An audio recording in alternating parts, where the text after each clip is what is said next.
আসসালামু আলাইকুম গাইস, আপনারা দেখতে পারতেছেন ইন্ডিয়ান কাঙ্করেজ এখন বাংলাদেশে দোলাইখাল হাটে। পুরো হাট ঘুরা মাত্র একটা মাত্র কাঙ্করেজ পাওয়া গেছে। কাঙ্করেজ গরু সম্ভবত অনেক পাগলা জাতের হয়ে থাকে।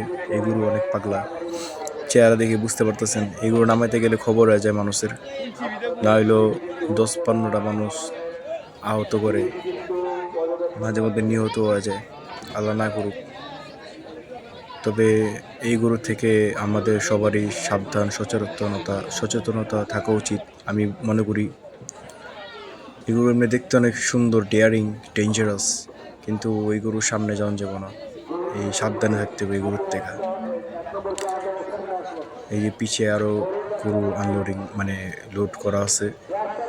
দোলাইখাল হাটে প্রচুর পরিমাণে গরুর ট্রাক সিরিয়াল ছিল।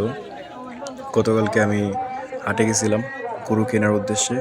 দোলাইখাল হাটে প্রচুর পরিমাণে, পিছিয়ে না হলেও 20-25টার মতো ট্রাক সিরিয়ালে দাঁড়া আছে। আর এই কাঙ্করেজটা অলরেডি 7-8 নাম্বার সিরিয়ালে। সো যারা গরু কিনেননি তারা দোলাইখাল হাটে এসে পড়তে পারেন। আর যেহেতু বৃষ্টি পড়ছে, গরুর দাম ইনশাল্লাহ কমবে আশা রাখি। আপনারা যারা গরু নেননি এখন এসে পড়েন। দোলাইখাল হাটে প্রচুর পরিমাণে গরু আছে। আর যদি কারো কাঙ্করাজ টার্গেট থাকে অবশ্যই দোলাইখাল হাটে এসে পড়েন। এই গরুটা সম্ভবত 1 নাম্বার কাউন্টারের আশেপাশে রাখা হয়েছে আমি যতটুকু মনে করি। সো আপনারা এসে পড়েন। যারা কাঙ্করেজ লাভার তারা কাঙ্করেজ দেখতে আসেন অথবা কিনতে আসেন, যাই হোক এসে পড়েন। পরে কিন্তু পাবেন না, ভালো জিনিস থাকে না, সহজে চলে যায়। আর কাঙ্করেজ কিন্তু খুবই ডিমান্ডেড। পুরো হাট ঘুরে আমি একটা মাত্র কাঙ্করেজ পাইছি, আর কোথাও আমি কাঙ্করেজ পাইনি।